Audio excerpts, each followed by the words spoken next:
Tonight on The GOAT Show. It's another one of those doesn't have to be a conspiracy type things. Got cucked, bro. We cucked ourselves. Probably the director of the NIH. Working 144 hours a week. Some of them are still in college, but they're super geniuses. God, bro, because he bought yachts and all kinds of mansions and shit. Welcome to The GOAT Show, the show where we celebrate and debate all things great. I am one of your hosts, ZiLLY. I'm joined by my co-hosts, Fresh and Deezy. Welcome, gentlemen. Man, dude, we have a lot to talk about. And I think for the next 4 years, according to JD Vance, we're going to have tons to talk about. She getting spicy, kid. Neck-breaking activity. We got a kick streamer president going live every day. It's letting you see what a president's supposed to do since Sleepy Joe been on the beach for 4 years. And I don't like it. I like Sleepy Joe. Donald Trump here. Let me get W's in the chat. I'm signing an executive order. Like I said, I don't like it. I like Sleepy Joe. You could keep up with the news cycle if there was one. It just seems like with Trump, it's like, you know, every 3 or 4 hours you got a new news cycle happening. So people can't even keep up. The Democrats can't keep up. Mainstream media can't keep up. But regardless, we are going to try to keep up. We're going to talk about a couple of things today. We're going to talk about tariffs, the tariff war. We're going to talk about DOGE coming in and taking your USAIDs away. And we're going to do a little Grammys talk. I don't want AIDS. Do you want AIDS? No, I don't really want AIDS. But you know what I do want, Fresh? Why don't you tell the people what we really do want? I want you to like, subscribe, hit the bell, drop a comment, send it to your mom, your dad, your aunt, your uncle. Just about everybody you could think of, to be honest. Even Canada, Mexico, and China, even though we have successfully won the tariff war. Deezy, high five. You and me, brother. We won it. The U.S. is number one. Sorry, Fresh. Canada capitulated to our demands. Mexicans, you lost. China. Oh, did they? According to Trump. What new demands that were not negotiated during the Biden administration were agreed to that day? Hold on a second. Okay, so let me just remind everybody what happened. So Trump's been saying, even when he was running for office again and all that stuff, tariffs be coming, right? He's suggesting that we might be able to fund the government with only tariffs and get rid of this income tax, which I'm in favor of. Okay. So it's no surprise that when he got into office, that he was going to drop tariffs. Now, I think what was surprising to people is how aggressively he was going to levy tariffs, and that we levied tariffs first off on, what many would consider to be our friends down south and up north. So that was kind of the surprise of it all. The original amount, he said, was 25% tariffs on Canada and Mexico for certain items and goods, and I believe 10% on China, which is China still got that 10%. But anyway, so you say, Fresh, you say to me, what did we negotiate for? Why did we do this in the first place? Okay. And Trump's saying he did it because he doesn't like that fentanyl coming through the borders, and he doesn't like these illegals coming through the borders. He believes that Mexico and Canada need to do their fair share to stop this. And so, you know what, Canada, there's a little bit of back and forth, a little bit of, shit talking, but 10K of supposedly soldiers on the southern border, 10K on the northern border for these two things. So, again, my question was, what new did they negotiate? Because Trudeau, and I don't know what her name is in Mexico. My apologies. Sheinbaum. Anyways, Yeah, she's Jewish. you don't fucking say. They already agreed to that with Biden, right? Like, this is the agreement. To me, the problem here really wasn't like what the arrangement was. It's that Canada and Mexico weren't fulfilling their obligations. They've already had this agreement, except I'll answer the question for you too, what you guys gained. But I just wanted to see if you guys knew. My answer is, what did we negotiate? A timeline. Right fucking now. Not when you feel like it. Not in 4 months. We want it happening. We want action immediately. And if not, you're going to get the wrath. That's what we negotiated. Because who knows what they did while they were circle jerking each other in the Biden administration. And like, yeah, you 2026, you have to have this implemented. Who knows? I don't know. Do you know the... There might not have even been a date, bro, because because neither country was worried about meeting their obligations. But what you got that you didn't have in the previous negotiation is Canada saying we're gonna elect a fucking fentanyl czar. I mean, I have to admit, the Canada thing is like kind of because like somebody, what's her name, Crystal from Crystal Ball on Breaking Points. I was watching their kind of take on this whole thing, and she's saying that only 1% of the fentanyl is coming from Canada. That like there's there's like not that much fentanyl. More stuff comes in. Like, here's the thing. It's just that Canada's a terrorist haven, right? So, like, regardless if it's coming in or out, there's security issues. And the US is fulfilling its obligations. So, until Canada fulfills its obligations, like, we can't tell where the problem even is. You know what I mean? But once Canada fulfills its obligations, then we can see what's going on. But guns, fentanyl, it's coming into Canada through the US from Mexico. Like, so it's coming in here. That's like, but it's still a risk regardless. Yeah, I mean, I'm of some different minds on this. I agree with Deezy on the Trump's always been about accountability. If you say you're going to do something, he always holds you to that. He holds your feet to the fire. And I think that's a personal thing for him more than anything. It's just a principle. Like, he's that kind of guy. I think if you say you're going to do something, you do it. And a lot of these countries don't do what they say, or they get caught up in their own governmental BS. And he's the kind of guy that's like going to come in and he's like, all right, I'm going to use the whip. Like, get to work. Like, fix this shit. Stop fucking around. So I agree with Deezy on the timeline thing.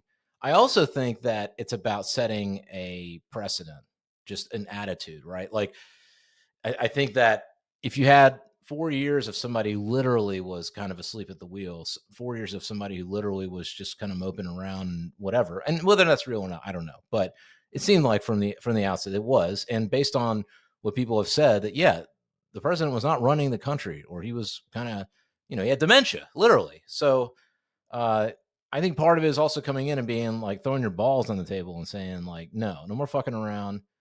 I'm here.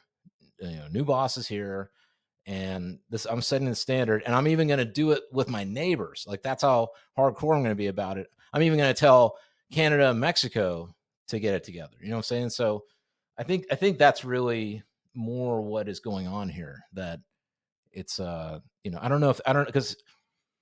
Yeah, I mean, I think it's just that those are the two things I can think of. Because the original idea of the tariffs, which is what I favored, was, hey, get these other countries to pay, reduce the size of government, and then you get rid of the IRS, and Americans still pay taxes and all this shit, right? But I don't know. After this, I'm not sure that that's really what the idea is, or if that's even doable. I think that what it was like, I think the tariffs were a way to offset the cost that it was going to take to secure the borders from your side, right? So it's like, you guys are not fulfilling your obligations, so we have to fulfill them. That's going to come at a cost.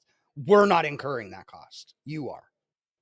And so then I think that, again, like, the respective countries were like, fuck it. Instead of paying these tariffs, we'll just meet our obligations. It's not a big deal. Because really, they should be doing that. Like, it doesn't matter who's in power in these other countries. You should want your country secure and safe. So, like, this shit is not just for not all just for America.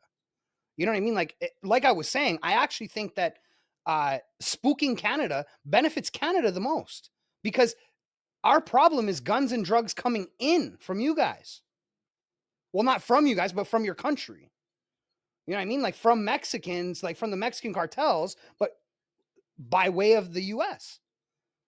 So we benefit the most. Well, there's something else that you bring up that I think maybe, I don't know if it's the intent, but you touch on it, which is if you have a mentality, a globalist mentality, we're all in this together, one world, whatever, just even just psychologically, right? Not even geographically. If you start talking, tariffs and stuff, guess what? Like you got Canadians at the freaking Toronto Raptors game going, booing the national anthem and big up in the Canadian anthem, right? Well, like when has Canada been that nationalist in the last, I don't know how many years, you know what I'm saying? I'm telling you right now, the other day I said it, I have never seen my country so united in my life. In my life, we've had a lot of crazy shit happen over the years. We have never been this united.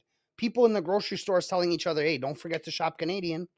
You know what I mean? Like, that's, as much as we're nice and we're always Canadian, this is a new level of pride for us and a whole new level of nationalism. Right. And I mean, with the, Mexicans, I think it's the same thing. I mean, you have Mexicans in America,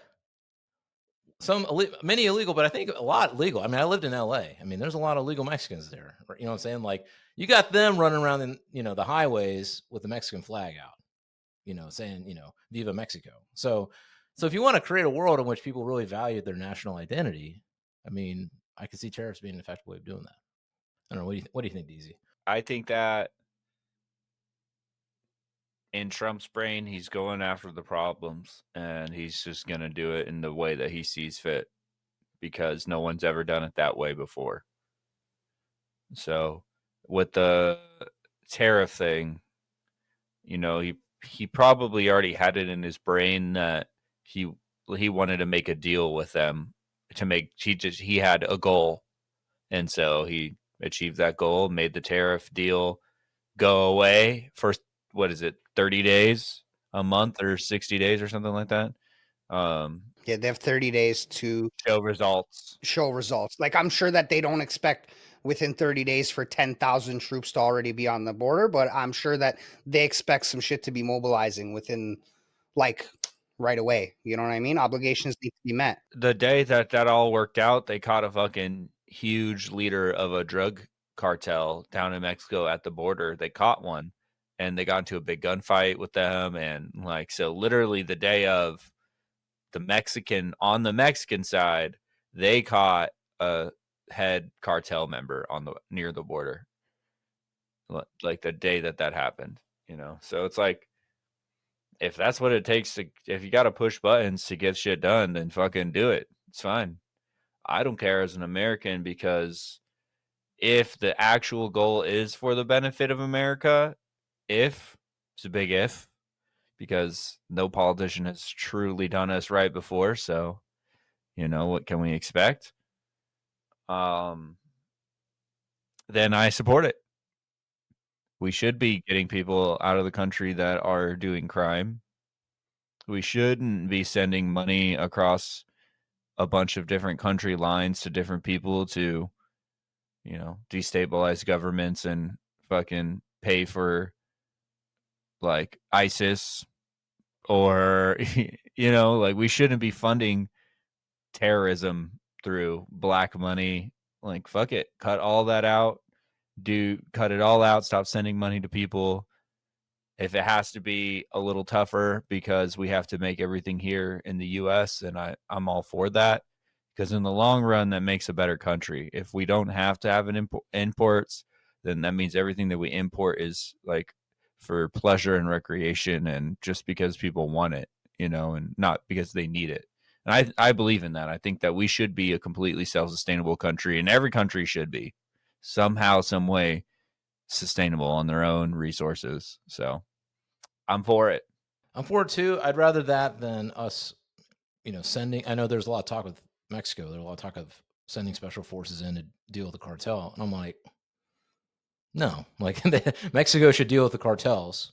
Well, if they want to hire the U.S., If they're like, hey, U.S. Secret Service or whatever the fuck, Black Ops guys, you want a job and you want to pay for that shit?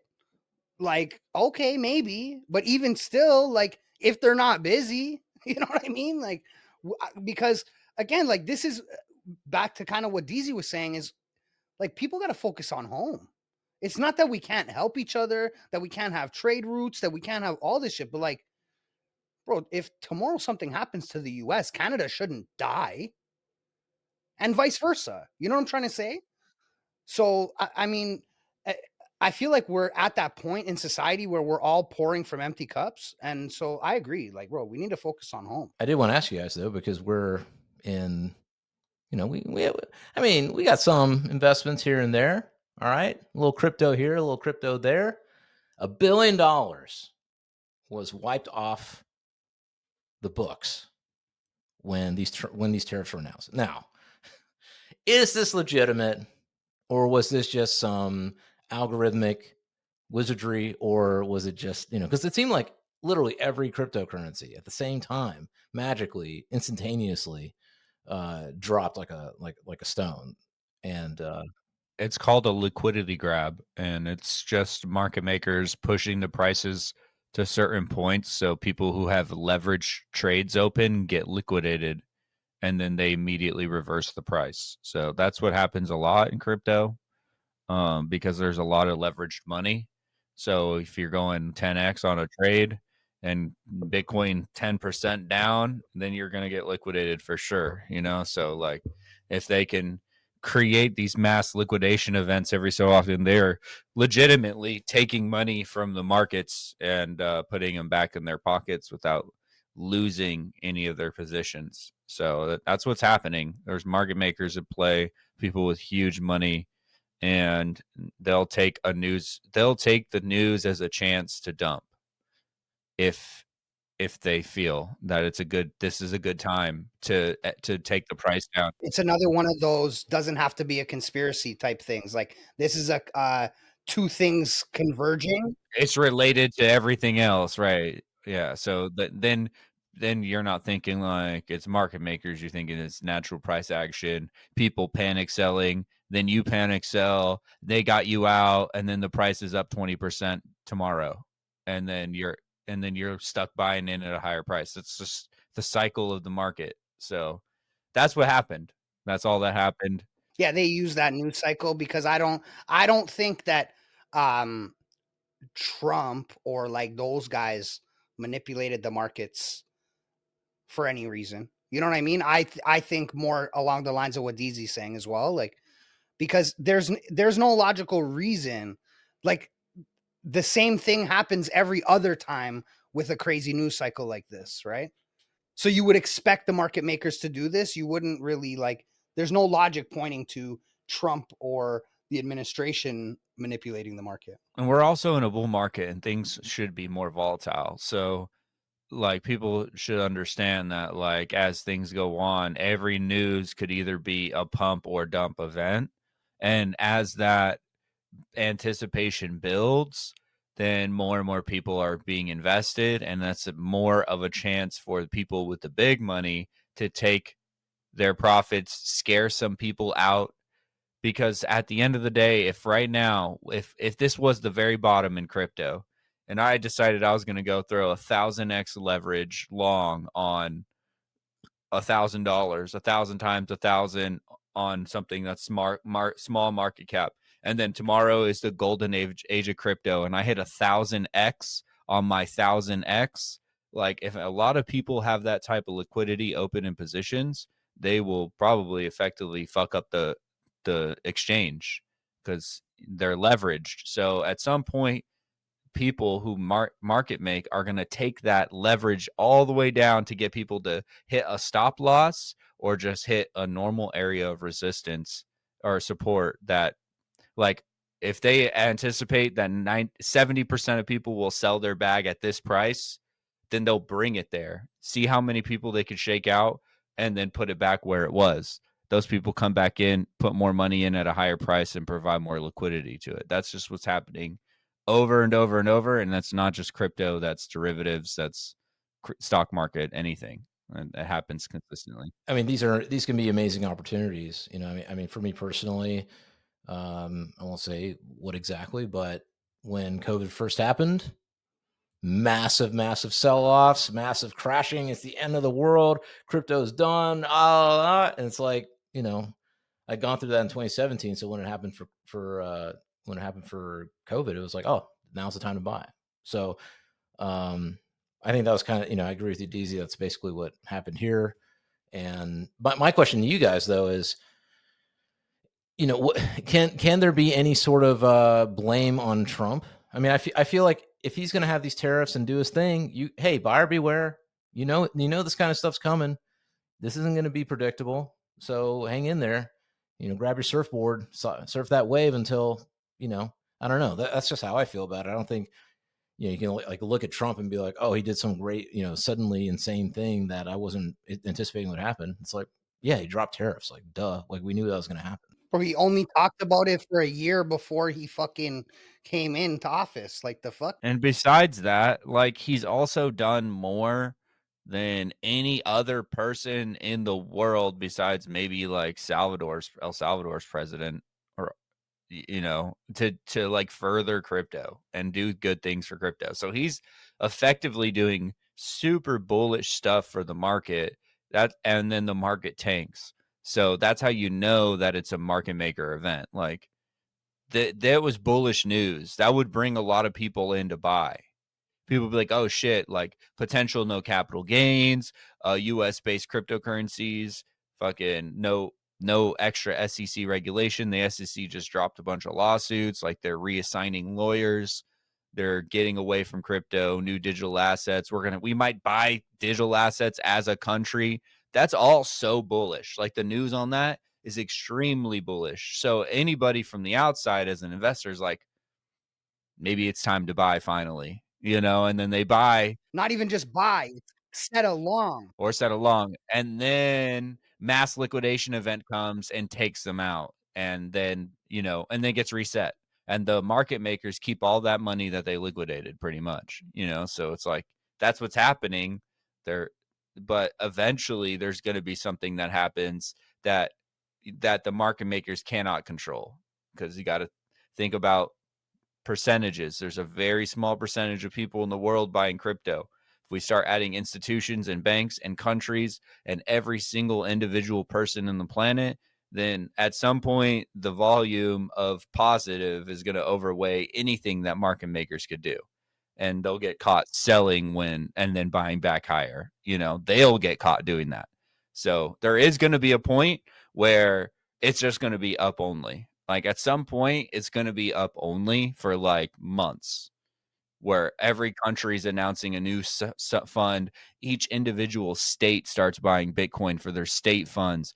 The fucking Social Security fund, like everything, companies start putting it on their balance sheet, like Tesla. Like it's going to be craziness. That's going to start happening in mass within the next couple of years. Well, I think that that's this year, because now that everything's opened up like this, I think that a lot more businesses are going to start using and accepting crypto. I think that means you're going to have to be doing your taxes in crypto. And once there's regulation on taxes for crypto for businesses, I think it's lit. It's up and it's stuck. I don't think that you could fucking, like, the price is going to keep skyrocketing at that point. This is exactly why I think that Trump hasn't announced anything major on taxes, because he's been packing his bags, bro. He's been buying crypto. He's not going to fucking send an executive order that's going to price him out. This guy said no CBDCs.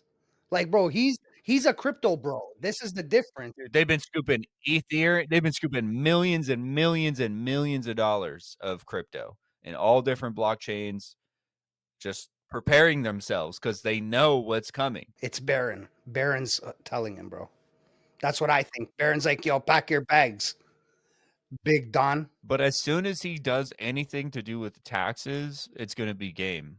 Like if it's no capital gains on cryptocurrencies in the US, game over. Things are gone. It's gone.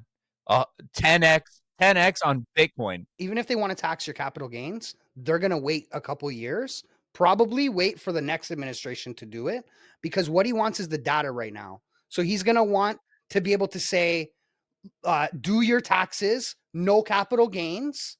So we can say, look, the US has done $500 billion worth of profits from crypto this year. You know what I'm saying? I think it's all about stats. So I absolutely do not think that and if it works, the next administration is not going to tax you because it makes your country look good. Why the fuck would we change that? Well, dude, I guarantee this right now here on this show. I'm a prophet. Just kidding. Trump's going to get rid of the IRS, bro. He's going to do it. He's going to do it.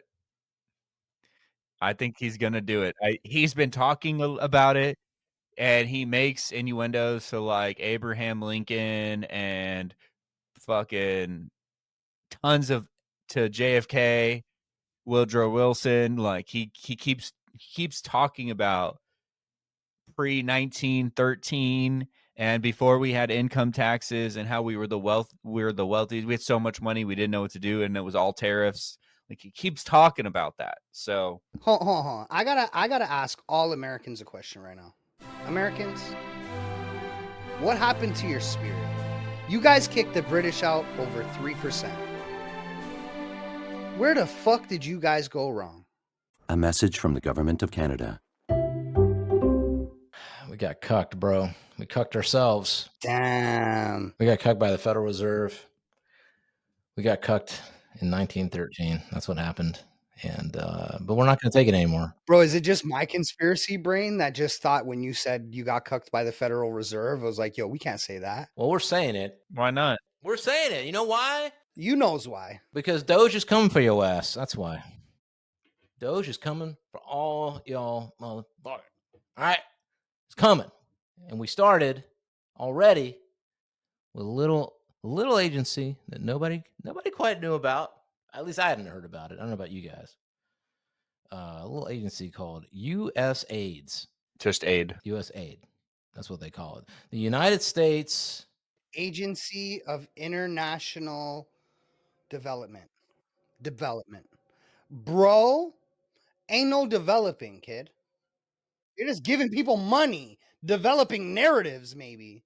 developing narratives, developing opposition party. Developing new mansions with 4-car garages to park those Lambos in. That's what they're developing. Developing new studios for the BBC, developing Reuters, Developing new diseases. Teaching people how to dance. Well, you know what? Maybe that's a good thing. We should all learn how to dance. Not in the United States. They were teaching people in fucking where? Iran how to dance or something. Iraq. I don't know. how to what? TikTok dance? I don't know. Just very vague. Dance classes. They were transing up things with the money. They were, but yeah. And then the paper trails looking like they were funding. They were funding groups that were against Trump, and things like that. And they were directly funding health research, EcoHealth, which was doing a lot of research out in Wuhan, China. So it's very possible if they, we continue down this trail, we're going to find out that a lot of this money went to gain of function research in other countries. And who was, providing that money? Whose idea was it to send that money? We'll have to find that out too. Probably the director of the NIH. Possibly former directors of the NIH who have received, preemptive pardons around about the year 2014, maybe. So, but yeah, just to recap, DOGE, Department of Government Efficiency, an outside organization that is led by Elon Musk. There was a Vivek Ramaswamy component, but we won't get into that. That was sort of eliminated from the picture, about a week or two ago. But anyway, they've been going through the new treasurer. I think his name is Scott Bessent. I think that's how you pronounce his name. Elon was like, "Yo, bro, I'm gonna take a look at these books. What'd you say? Open it up." And he was like, "Yo, have at it." And then Elon was like, "I'm gonna go grab 6 of the biggest nerds." The biggest nerds. This guy grabbed 6 script kiddies and he's killing it. is what happened. A fucking pack of autistic, Adderall, hungry, code fucking junkies, bro. And they're probably going through all the numbers. Working 144 hours a week. Sleeping on site, bro. On their laptop. Like they fall asleep on their laptop. And then whenever they wake up, they just go right back to it. Well, actually, it's funny you say that because that was day one. By day two, Elon had fucking AI beds brought in so that they could have the most efficient sleep, so that they are the most efficient when checking government efficiency. Bro, Elon got on that phone to Huberman. Was like, what do we got to get up in here? And old Hoobs was like, get that 8 sleep. Get them 8 sleep beds in there. We're not sponsored by 8 sleep, but 8 sleep, hey, we support what you're doing. If you would like to be featured on the GOAT show, we would love to have you. But yeah, this is not actually a joke for anybody maybe watching who has no idea what we're talking about. Wired did an article and discovered that, because my thought before all this, Department of Government Efficiency, well, doesn't that sound like you're going to have 20, 30, 100, maybe 1,000 volunteers working at that department? No, apparently it is efficient. It's just 6 super geniuses that they identified in this Wired article. They doxed them. I wonder why. And they're according to the article, they're between the ages of 19 and 24. Script kiddies, bro. I'm telling you. Some of them are still in college, but they're super geniuses. Yo, and I would like to point out the people who doxed them are the account that doxed them got banned off Twitter, and Elon has said repeatedly that they are breaking crime. They are committing crimes by doxing those employees. So that shit's gonna hit the fan for anybody that's doing that. Just saying, those people are there to make a good difference. So if you're doxing those people, it means you're guilty of something. And like Elon said, the people who are guilty of fraud are usually the loudest when it comes to anything. If you try to cancel something, and there's a chart that shows it in like, okay, for instance, RFK was getting he's going through his hearings right now, to get confirmed, and there's a bunch of senators that were just like giving him hella shit. Well, there was a chart released about how much money certain senators made from big pharma, and the people who gave him shit was appropriate to how much money they received. Like Bernie Sanders took in like 1.4 milli. Okay. And he was trying to give hella shit. He was posting on X. He was just doing everything he possibly could to try to like put his input in. But these people are lobbied for. And that's just in health. That's in health, where we should be like, hoping that we're actually treating people and making them better. But imagine where it's purely just money. It's just like, we're in charge of just money. That's it. We send money places. That's full of corruption, bro. Yeah, I mean, and not to say that, I think they're all on the take. But what makes this USAID thing particularly egregious and raises a lot of questions, like this is going to get challenged in the courts one way or another. A lot of the questions it raises is, okay, if a department of the government is created by executive order,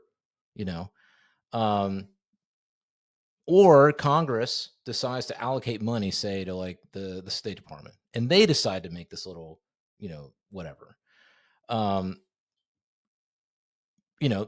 My logic would be that, okay, if it was made in the executive branch has the authority to revoke it. I mean, which is essentially what Trump is arguing. And also, you can hire contractors for stuff. Like the whole government's full of contractors. You go to Arlington, I think it's the richest neighborhood in America, or one of the richest neighborhoods in America. It's all contractors hired by the government to do all kinds of things, analysis, think tanks, whatever, right? So the idea is that you can decide not to fund a contractor anymore. So the reason I'm bringing these two things up is that a lot of people are coming out here, and I wonder, why they're coming out, but they're basically saying Elon is, he's a terrorist. He's a usurper. He's coming in here and he's getting into the records of citizens, and he was not elected, and, blah, blah, blah.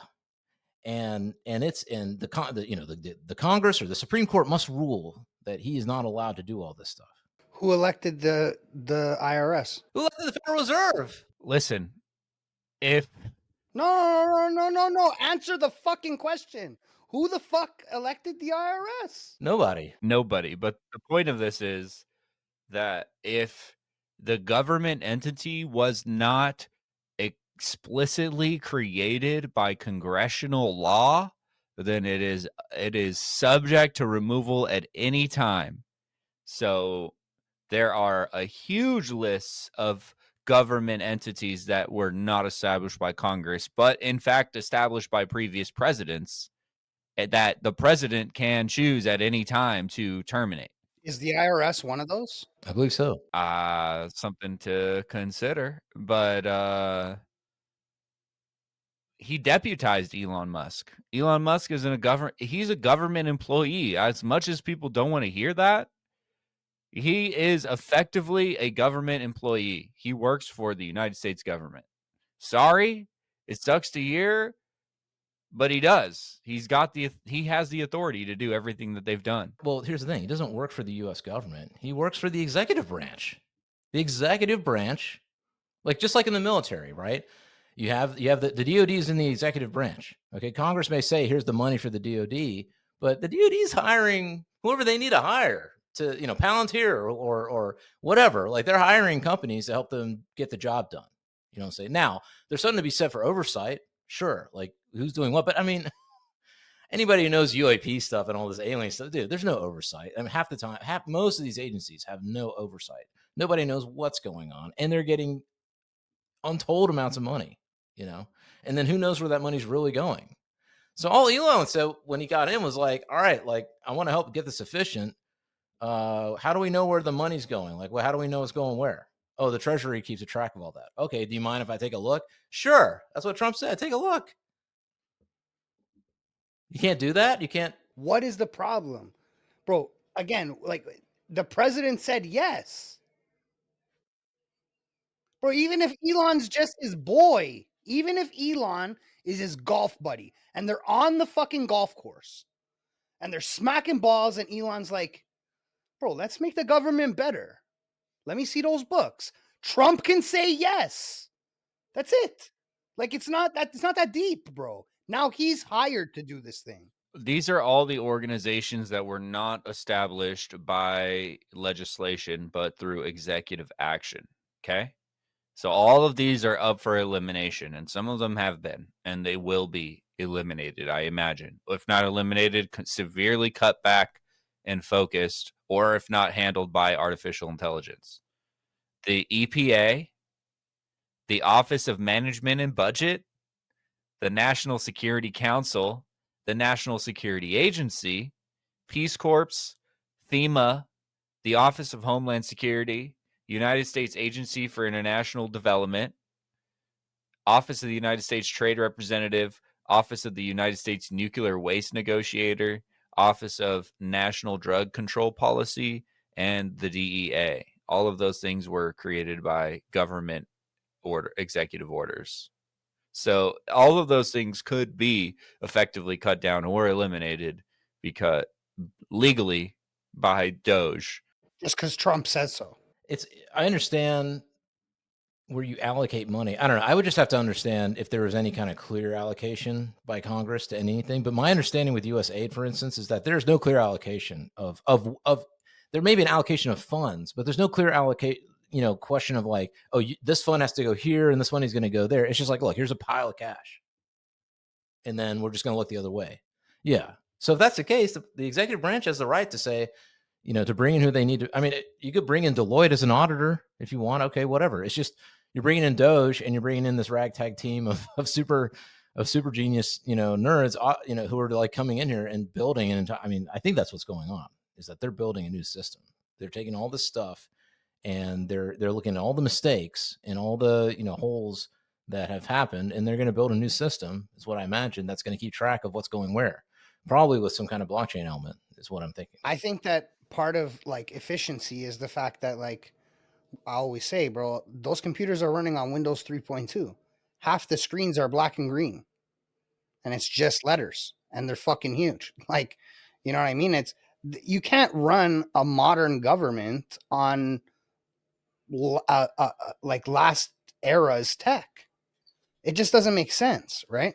So I think that that's going to be part of their thing for sure. And I have a feeling that a lot of that not reluctance to update is because with new technology you can have better tracking and better understanding. And I imagine maybe a part of the what David Sachs is doing with crypto, as the cryptos are in AI, is that they're going to create some kind of system. Maybe they use like stable coins, which is something I actually wanted to touch on before. The use of stable coins, things like what's it called, USDC, RLUSD, things like that. But if you can use stable coins to transact with government, right, then yeah, you can track that you can track that transaction publicly, or at least within a government private blockchain, to see where it went and what happened to it. So I don't know. I mean, we'll see what happens in the courts, but my feeling is that this isn't going to end, and they're going to keep going. And here's the other thing. I mean, this is what we voted for. The American people voted for. This is one of the main. I mean, they're trying to say, oh, Elon's just this random dude coming in and doing all this. No. Elon was there. Yeah, he was part of the campaign. A lot of people voted for. I think a lot of people, at least tech guys, voted for Trump because he had all these tech bros around him, like Elon and David Sachs and all those guys around him. That was a big part of why they started coming to Trump's side, is because they saw them leading the way. You know what I'm saying? So, I don't think there's anybody that's like, say, a MAGA person that's sitting here going, "Oh, I didn't realize," that Elon wasn't going to be an integral part of trying to help fix the government. So I don't know. And then the other thing that always boggles my mind, but I guess it shouldn't at this point, is just the old playbook, man. The projection, like everything they're accusing Trump and Elon of doing is exactly what they did. Exactly what they did. They're accusing them of not consulting the taxpayer in what they're doing. It's like, what does any taxpayer really understand what USAID spent money on? Ever? Has USAID ever issued a report of any kind that says, like, oh, this is what we spent all our money on, and this and that, and da da da, for the public to read? Never. But the public can't fucking feed themselves. What, like, you think they even give a fuck about USAID? You think they're like, a lot of people are finding out, they're like, bro, there's another place that's giving money away, and are getting mad. You know what I mean? Like, what the fuck? This is more money going to places. And unlike when Sleepy Joe was like, hey, we're sending $1 billion to this place, they don't have to tell you shit. They're just doing whatever the fuck they want with that money. Yeah, there's nobody going, okay, well, here's exactly where all the money that went to Zelensky went. Dude can't even, I mean, they just did an interview and admitted that he doesn't know where $100 million of the money went. So, and maybe he does know, maybe he doesn't know, but didn't one of his boys buy like the newest Bugatti or some shit, bro? Or like the newest Rolls Royce? It was like the first one in Europe. And it's like $100 million.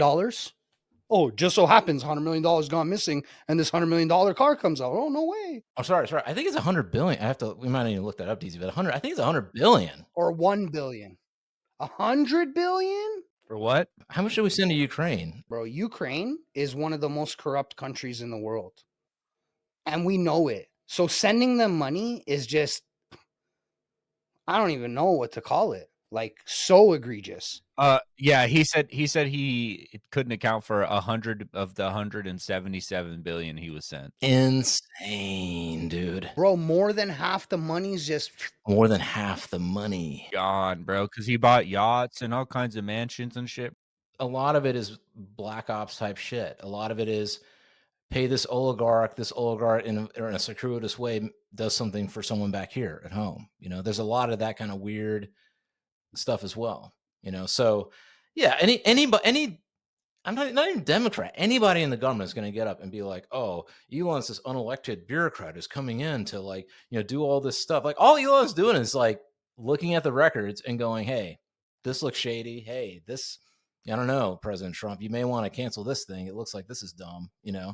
That's all he's doing. He doesn't even have the authority to do anything. Yeah, he's just bringing it to Trump's attention, and Trump's like, all right, get it gone, or no, keep it, or you know what I mean? Like, whatever the case is, Trump is the deciding factor. Yeah, I mean, you had Rubio, who, what they've done so far, and I do want to ask you guys this.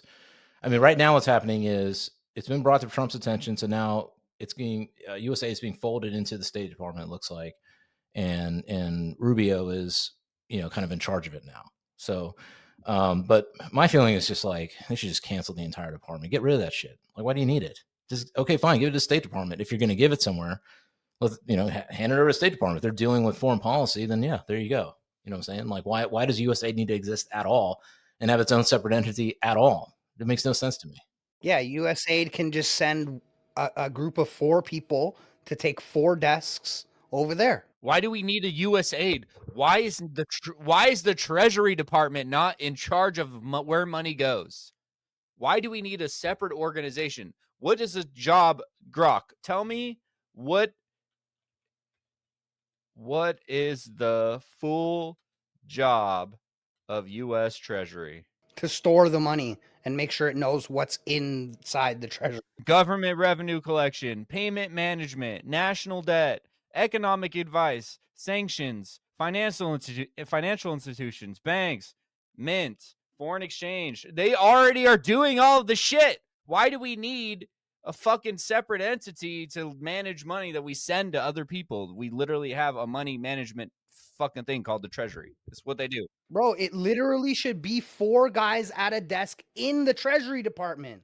Bob, I'm taking 2 days off next week. Can you fill in for me? I got you, bro. Don't worry. But next month, I got to take like a week off. So I hope you're ready to fill in. Like, that's cool, bro. I'm down with that. We only need a couple people fucking with their hands in the pot, dude. We don't need everyone cooking. I think and we're finding it out, but I think it's going to be pretty clear soon that it's going to be it's a black ops slush fund. And for who knows who, for all different people doing all kinds of different things.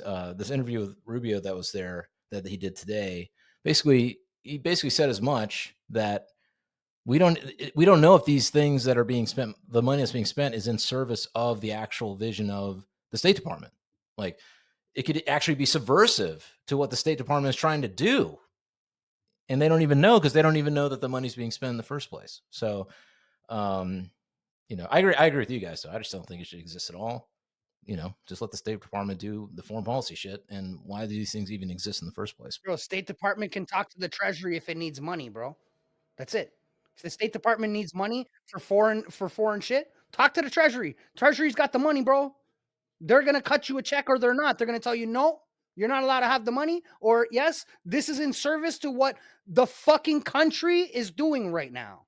Like, I can't believe there's a place where there's all this money going to all these countries and nobody's accountable for it.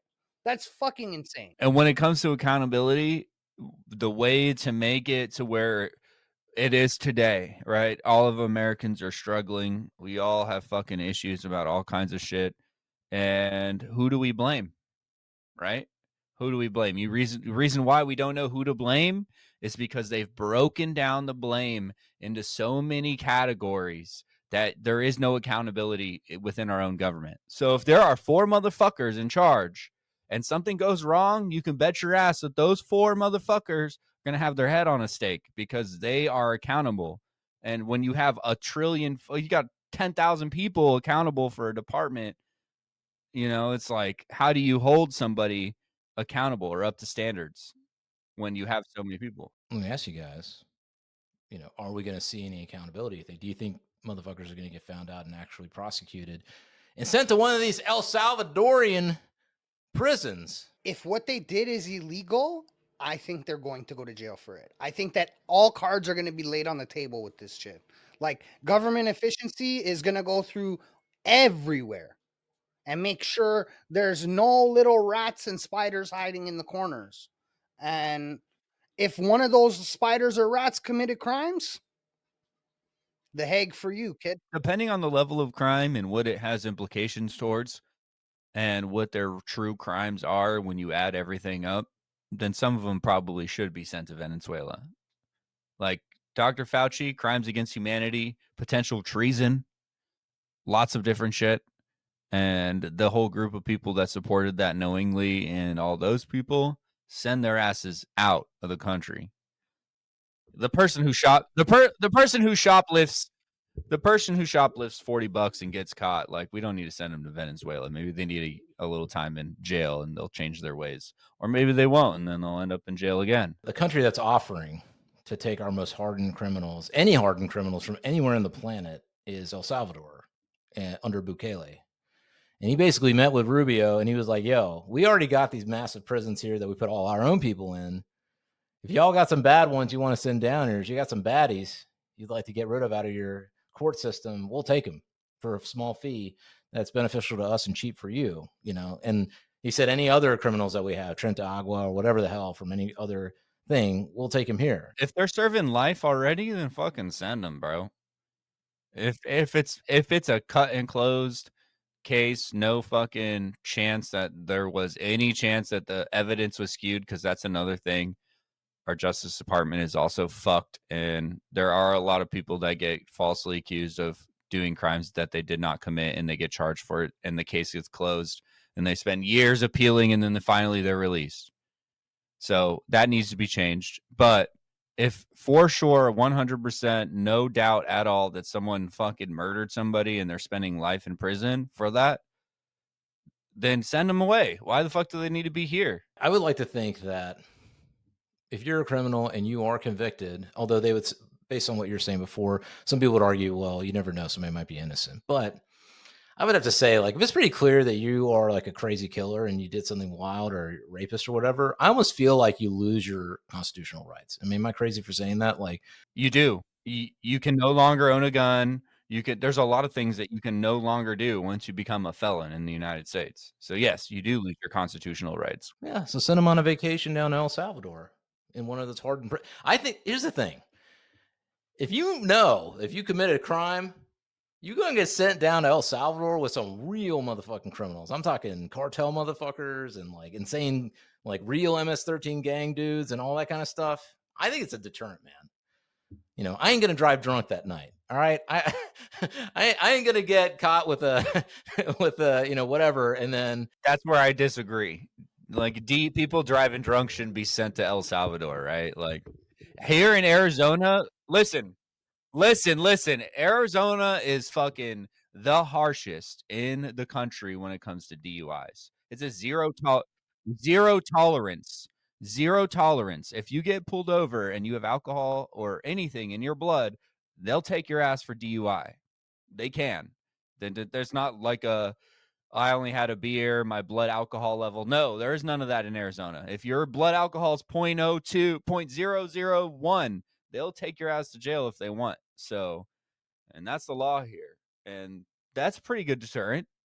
Like, it's not like, I drink a beer and I'll get away with it. Is it though? I wonder. I mean, do people drink less or get less DUIs in Arizona than other parts of the country? No, they probably get more DUIs because more people are getting caught drinking and driving. I mean, I guess that's a good question. Is there any, I mean, a little bit of a tangent here, but in terms of crime and punishment, I mean, I don't know. Would I mean, I don't do anything illegal, so I don't know. I guess like if I'm just passionate, I get so angry and I'm just about to just lose it. All right. And then I think for that split second, bro, I might get one of these fucking tattooed Latinos with the skull in the face, like eyeing me like crazy in a fucking El Salvadorian prison. That might be a deterrent for me to, like, you know, take a walk, cool down a little bit, you know, rub one out. I don't know. Listen, bro, I don't know how many times you've been close to hurting someone in crimes of passion, but I really doubt that's the thing going through your mind when you're about to fuck somebody up for something. I've never been in a fight and thought about jail. If I walked into my living room and my wife was getting dicked down by some random guy, I'm just going to assume that she's getting raped and that guy's dead. No questions asked. No, who the fuck is this guy? None of that. I'm walking in, I see my wife, I see a guy I don't know. Guy's dead for sure. Absolutely. Crime of passion? No. You're ready to get on that one-way trip to defending my wife, and then after deal with the consequences. But That's what I'm saying. That's a crime of passion. That's what you're talking about. Like you're so fucked up that you're about to like kill somebody. You think you're really going to take the time to be introspective and be like, well, I might get sent with some tatted up prison dudes out in fucking El Salvador. No, you're going to do what you're going to do. And then that's what's going to happen. And then when you're in El Salvador with those guys with the fucking skull tattoos, you're going to be like, fuck, why did I vote for people to come here? I mean, my worry would be like, you know, like in Vietnam or some shit. You know, Americans get down there, and then you know, they get released, and now, you know, they've been turned or whatever. I don't know. Holy shit. Now they're spies. I don't know. Yeah, maybe it's not such a great idea. I don't know. I don't know. If they like Ted Bundy, his ass should have been send his ass. You know what I'm saying? Like the worst of the worst of the worst, they should just be gone, dude. Like who's paying for them to be here in the United States? For savings, it makes sense to me, though. This is my thing. It's not about savings, it's about morality. Okay. So if you are sentenced to life in prison because you cannot be rehabilitated, the crime that you have committed means you can't be rehabilitated. In my opinion, the country or city, whatever, their moral obligation is to all of the people. And that means if that person can't be rehabilitated, dead. In my opinion, we don't house people who do life, double life, whatever. No, you're dead. Done. Anything that you cannot be like, and if there are crimes that we know people always commit again, always reoffenders, and they're egregious, done. Fuck it. We're not letting you out to keep committing shit. So, I mean, listen, I may be a little bit more of a dictator. Hey, listen, and this is going to be a crazy segue, but you know, so are the Grammys. I mean, Drake is just out of there, dude. Like, did you guys see that shit, bro? Taylor Swift dancing? Wait, they sent him to El Salvador yet? Man, the way they're treating this guy. Well, he's a Canadian. He's a Canadian, but if 51st State comes true, man, I don't know, Drake, you better be watching out because the Grammys are after you, bro. We're taking over Gaza Strip, bro. 10 years ago, in like 2015, Drake accepted his last Grammy that he would actually accept and stopped submitting to the Grammys because it's gay and rigged. And like he made a whole big speech about it and like the whole place standing like Really? Yes, it was crazy. It was crazy. And he's been true to his word. He's never submitted for. Yeah, he never went back. Doesn't submit. Really? Yes. Wow. Yes, and the reason why they were submitted this year is because UMG owns the songs and submitted them, and he didn't go. And he's won some this year. I won or something this year, and he didn't go. Wow. Interesting. He will not go. And I mean, listen, that's always been my take on the Grammys, right? Is like, who gives a fuck about the Grammys? It's always been gay and rigged. When who was it that one year? I'm trying to think. There was one year I was just like, it's unbelievable. This, I think, it was wasn't Steely Dan. Well, Steely Dan's dope though. To be fair, Steely Dan's dope, but I don't think they should have won Best Album when it was fucking Eminem. You know what I'm saying? There's just no way. But I think that's because there's the committee there's an age element to the committee, right? They're older. The people that are in are older, so I feel like with the Grammys, there's always a divide because music is a young woman's game, in my opinion. It's you know, it's the best albums or the most influential albums a lot of times are made by people that are, you know, oftentimes it's like their first, second, or third album. You know what I'm saying? And they're young. Well, and hot take, you kind of age out of music too. I think that eventually you stop having the ear for the new music. So I agree. I think that you should be aged out of if we're doing a serious Academy Awards, you should age out of being able to judge that shit because you don't have the ear for it anymore. Or it should be one of two things. It should, like, at least with the Oscars. I mean, there's a lot of bullshit in the Oscars now, but let's say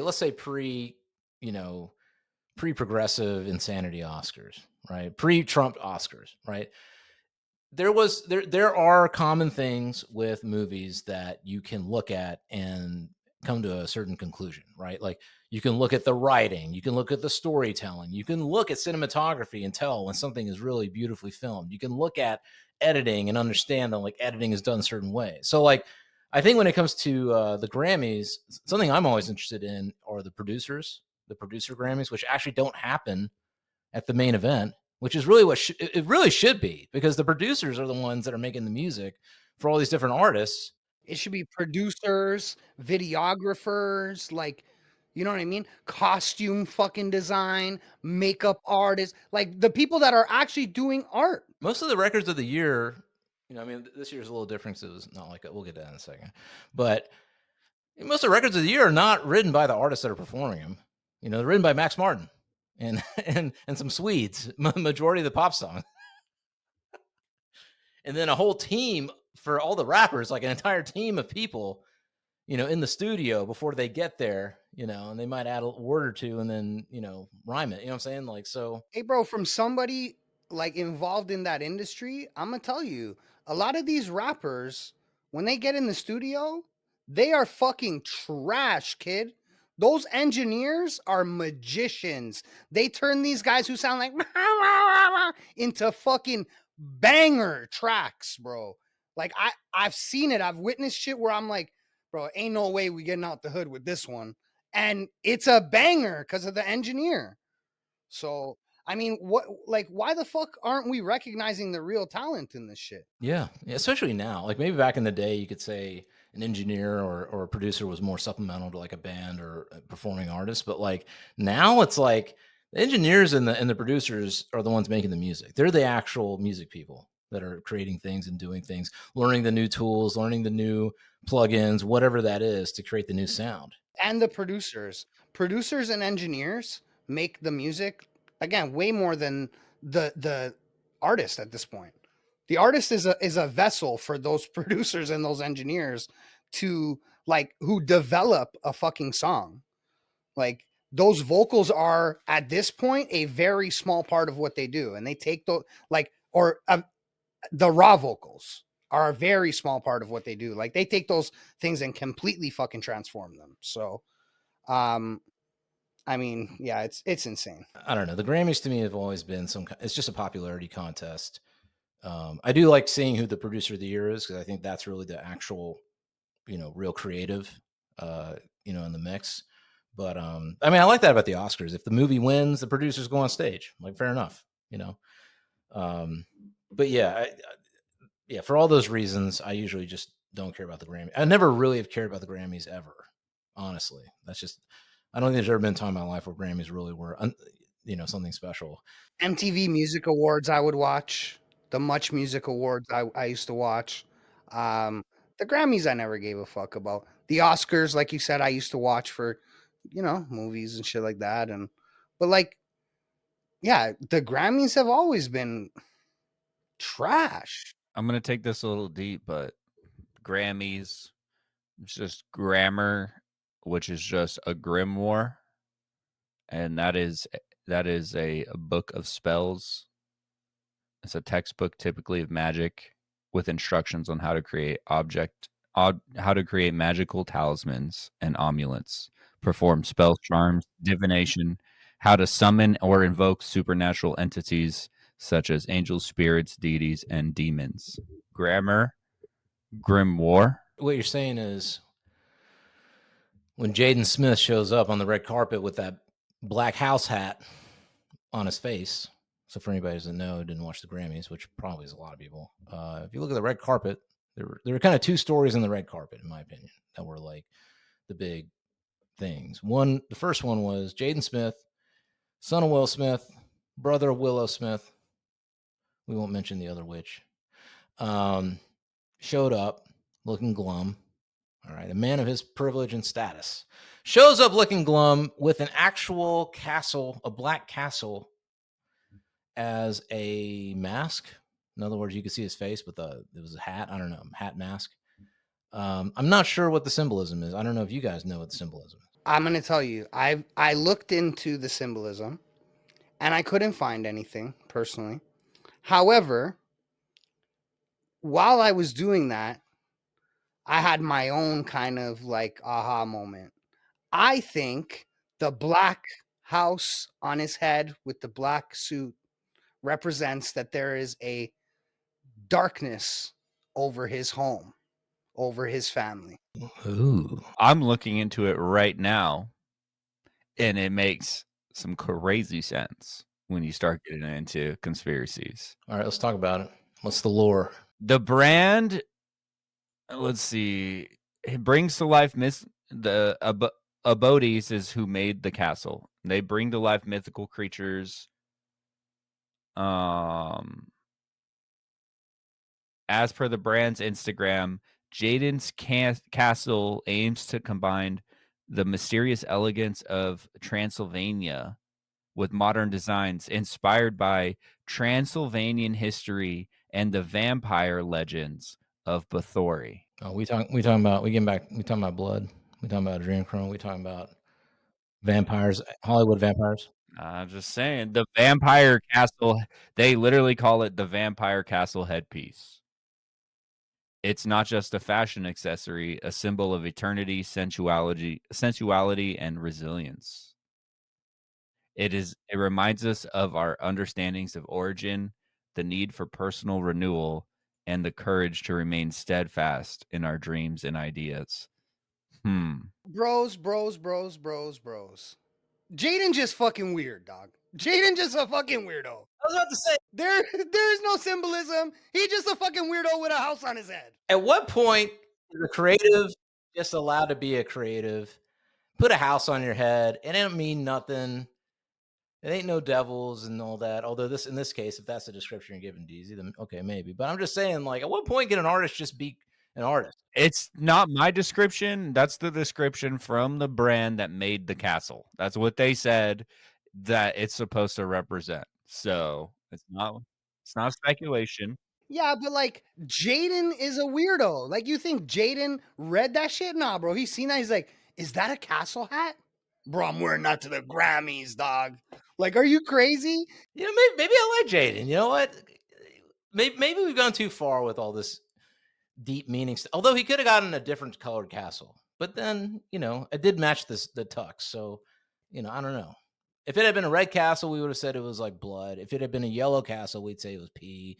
If it had been a brown castle, we say it's poop. You know what I'm saying? Yeah, that's what we're saying. The difference here is the people who made the castle say it's a vampire castle. That's what it is. They're telling you truth in plain sight. Yes, bro. But like, you think that I don't have like a vampire t-shirt? You think I drink adrenochrome because I have a vampire t-shirt? Or that like I like sanguine horrors? So like I'm fucking I mean, all my shirts are black. All my shirts are black. listen, it may look like I'm wearing the same shirt. I have 100 of these, bro. Some still in packages. All my pants are black. I wear a black shirt. Man, I just like the color black. Am I a demon? Am I a vampire? The funny thing about it is I'm wearing a shirt that says Venom Extracts. We're fallen, bro. We're all fallen.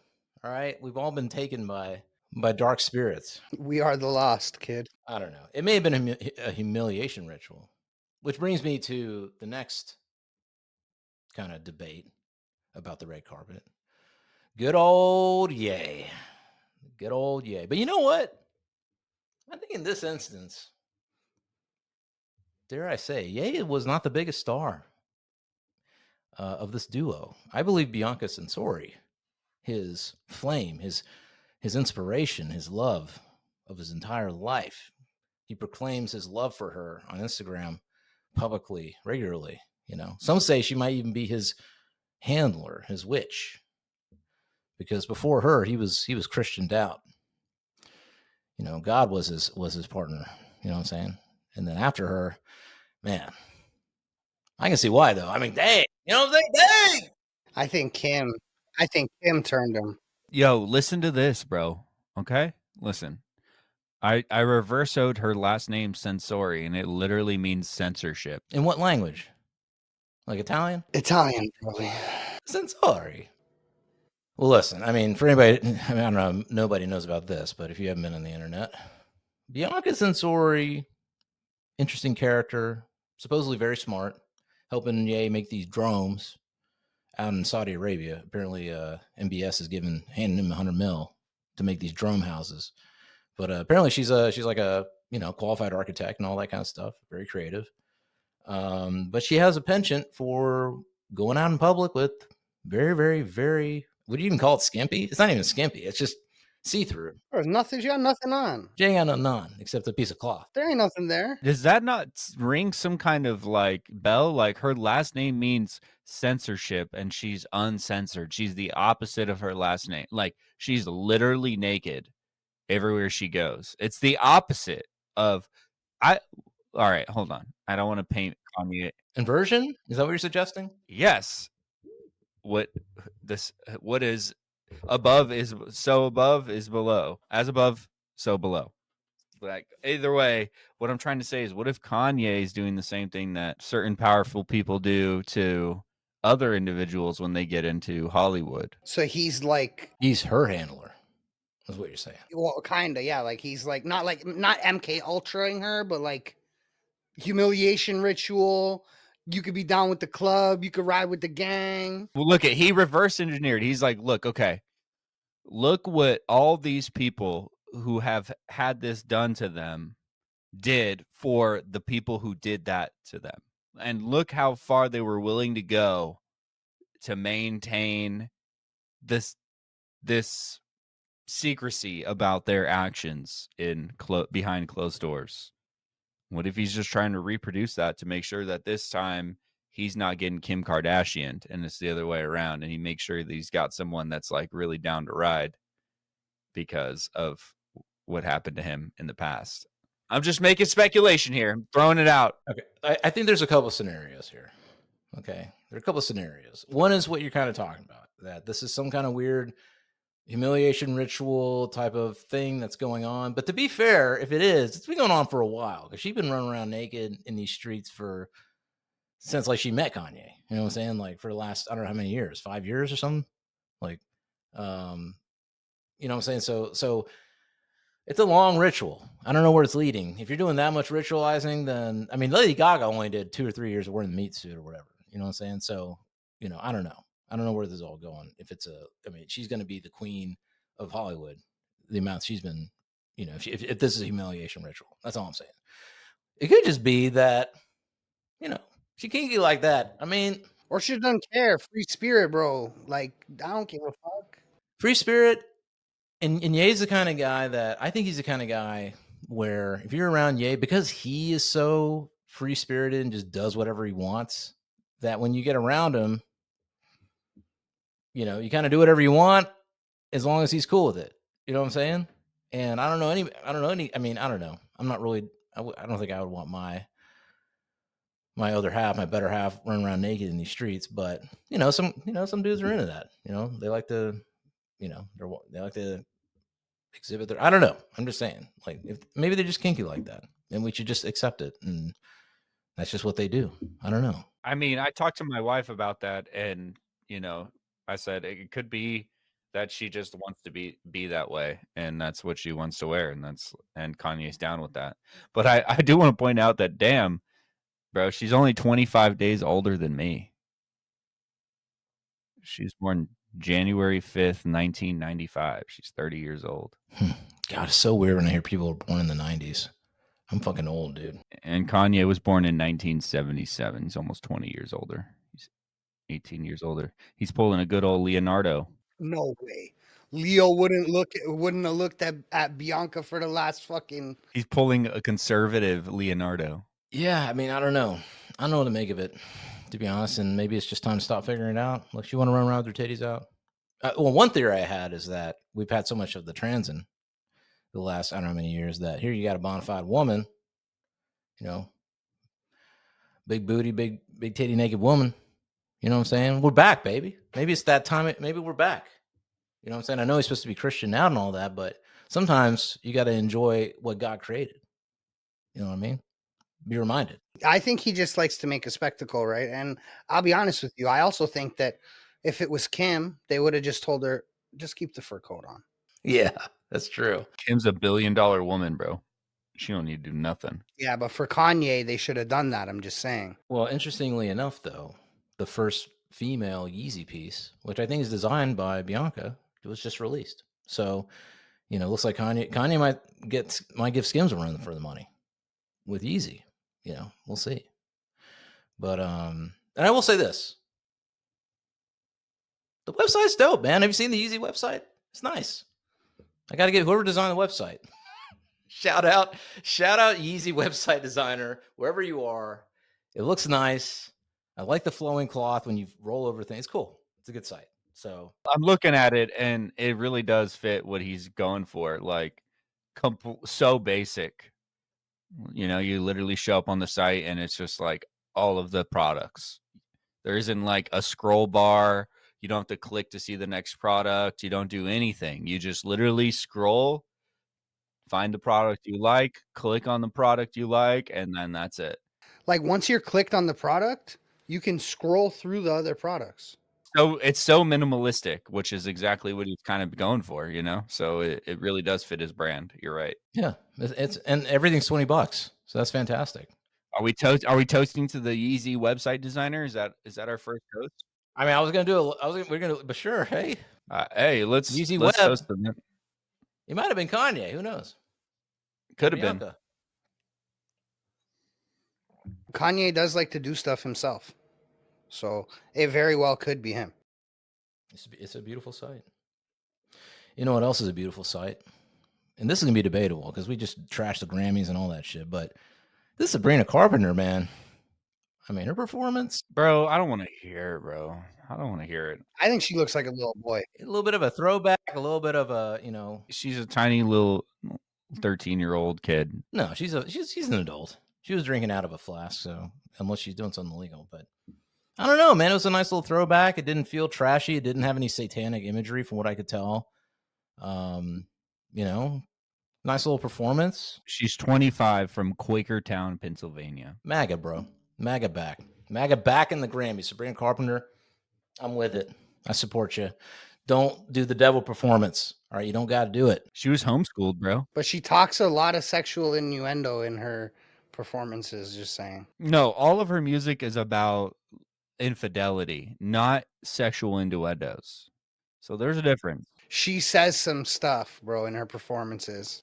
But all of it is infidelities. Like, dude, the reason I'm even like fighting this right now is because I listen to the radio still when I'm driving around, and her fucking song. It's not in her songs, it's in her performances. I told you, bro. You're fighting the wrong thing. No, dude, she even says, like, there's one line. She's like, come and ride on me. I mean, camaraderie. Like, most of her songs are sexual, but then she's talking about, like, she talks about how, like, if you kiss him, you're going to taste me. Like, she talks about that in one of her songs, like all of that shit. Innuendo is MAGA. All right. What's not MAGA is I'm gonna fuck your bitch. That's not MAGA. All right. There's no hint. There's no taste. There's no, you know, whatever. You know what I'm saying? It's just raw. Like, that's not MAGA. I mean, well, kind of. I guess 2 Live Crew is MAGA, but I'm just saying, like, you know what I'm saying? It's just a throwback. It was pretty wholesome. You know, I don't know. I'm for it, man. I'm for Sabrina. She did go pin up. She went a little pin up. You know what I'm saying? Like, I'm digging it. Her music is kind of a throwback too. It's like actual. I don't know if it, you know, how it's produced, but it sounds like it's actual instruments and singing and stuff. So I mean, I'm with it, man. Sabrina, come on the show. You have friends in the GOAT show, at least with me. All right. I will say though, something that was trying to be a throwback, trying to be MAGA, but I feel like I just didn't buy it. But apparently the Grammys did buy it. Was Beyonce winning Country Artist of the Year? She did not win that over Shabuzi. I'm distraught. Shabuzi's bar song is way better than anything Beyonce made. Bro, but Beyonce said giddy up. It's that Tipsy remix, bro. It's that Tipsy remix, bro. From was it Jaquan? Who did Tipsy? Yes, Jaquan. Everybody in the club getting tipsy. That's what he remixed, but he made it a country song. I think he did a great job on that. He really did. He, like, if you're gonna make a country song that crosses genres, like, he did a really good job. I don't think Beyonce deserved that. But Post Malone was on it too, though. Is that the song that she won? Or is it her by herself? Isn't Post Malone country now? Yeah, he's going country, but he's always wanted to go country. I've been following Post Malone a long time, and before he even really got big, there are interviews where he's like, dude, I just want to make music, and country music's really what I want to make. And if I can get there, that'd be great. But then he got big for this White Iverson, and then, you know, his career took a loop, and then he got to the point where he's like, cool, I can make country music now. I can fucking do it. And now he's doing it because that's what he's really always wanted to do. Beyonce, no, that's just fucked up. Especially for how many country artists have released songs this year, like, and for Beyonce to win the country album, it's really fucked up, dude. I mean, I'll be honest, I don't follow country that closely. Even though I don't dislike country, I just, don't follow it that closely. But I did hear a couple tracks off the Beyonce record. I liked what I heard in terms of production, I remember. But to say that it's a country album of the year, I don't know. That's a little bit of that might be a little stretch. You won album of the year too, by the way, for that. So I don't know. I think maybe what it is that, Ye said it years ago. Beyonce should have won many times, and I think they're just making up for it now. That's kind of my feeling with it. How many years is Beyonce going to go without an album of the year? That's kind of what they said to themselves, and figure they might as well give it to her this year. So that's just kind of my gut feeling on that one. But congrats to Beyonce. Beyonce, if you'd like to come on the show, you have a friend in the GOAT show. And then I think the last thing we'll talk about, because it's getting a little long in the tooth here.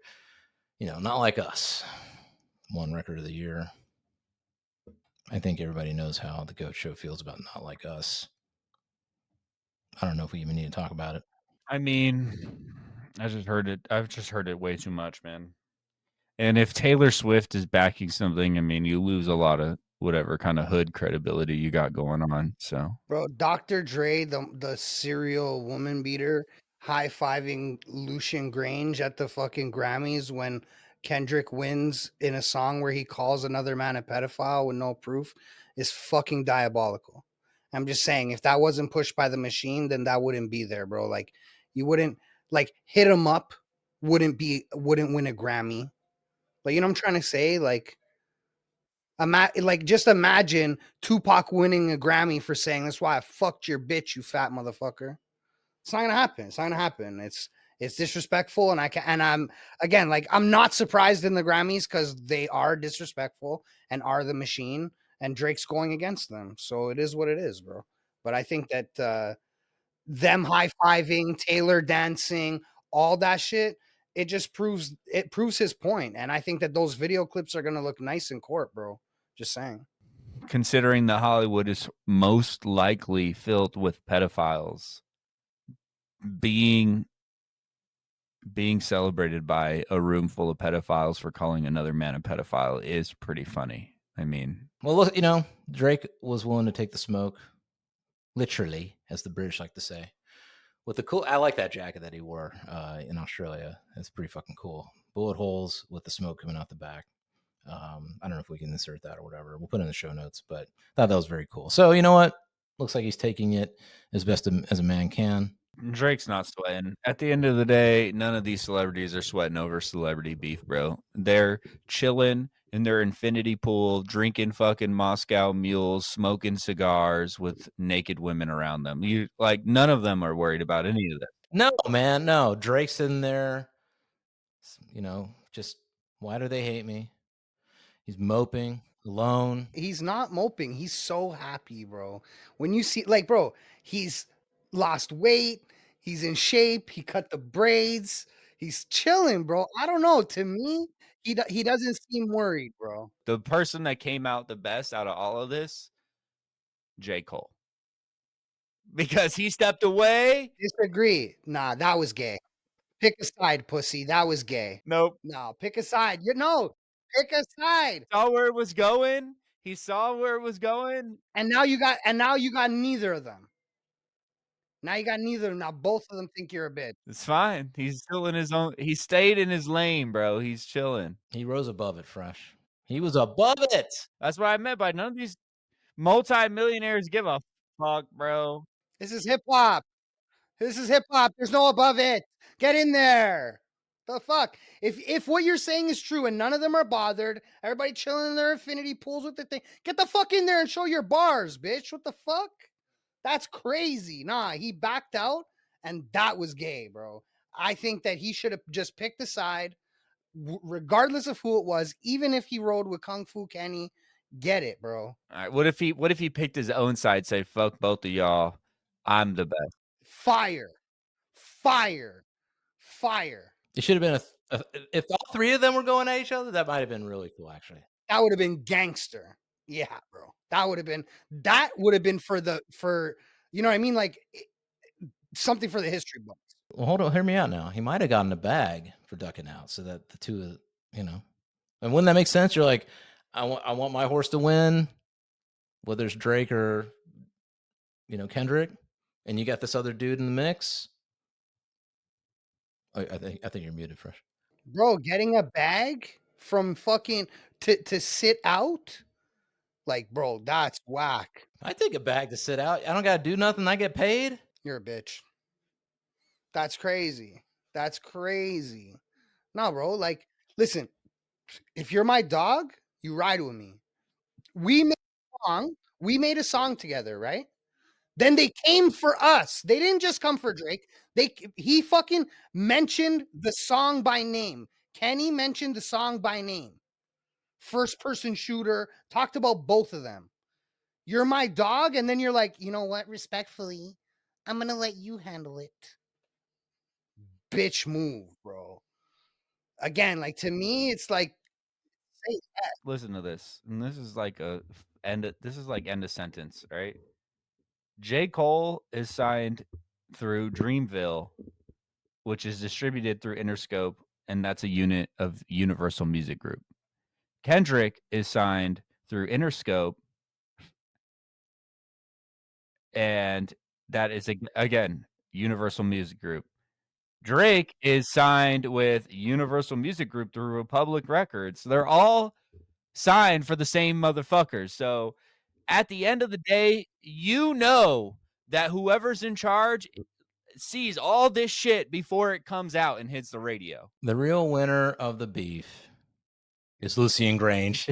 Buddy, wait and see what Drake does in court first. Let's see if he can take Lucien down in court, because this is what Michael was trying to do, right? Michael Jackson, same shit. Try to take him out, and then they called him a pedophile.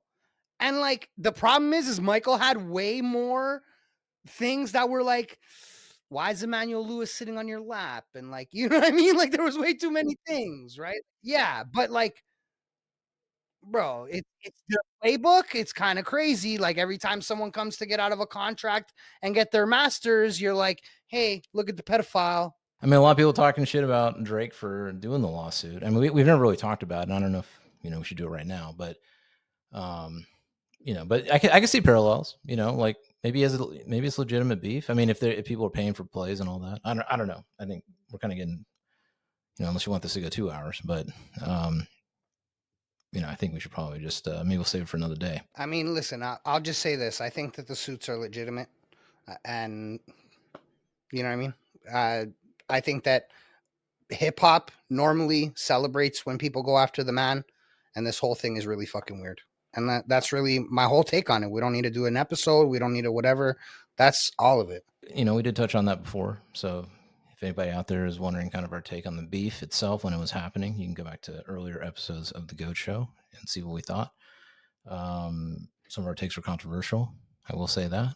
But regardless, gentlemen, it's been a great conversation. I would like to propose a few toasts for some people. I want to propose a toast for the U.S. tariff game. I think it may not have gotten everything we wanted, Deezy, but we said, we told people what's up. We're holding people accountable. Listen, I'm about seeing a vision and then seeing action after it. So cheers to that. Cheers to us. If the vision doesn't work out in 4 years, that's fine. But at least somebody's doing something to make something happen. That's all we could fucking ask for, not some guy in his basement fucking taking press conferences every 4 weeks. So true that. I'd like to propose a toast to a DOGE and Elon. I know some people out there think he's an unelected bureaucrat coming in, but what if one bureaucrat versus another? I'm gonna go with Elon and DOGE. Elon's sending people to Mars. I don't want to hear fucking shit about anything. There's a lot of unelected people in the government, bro. It's enough. Just pipe down. Let grown men do grown men business, bro. Indeed. I agree.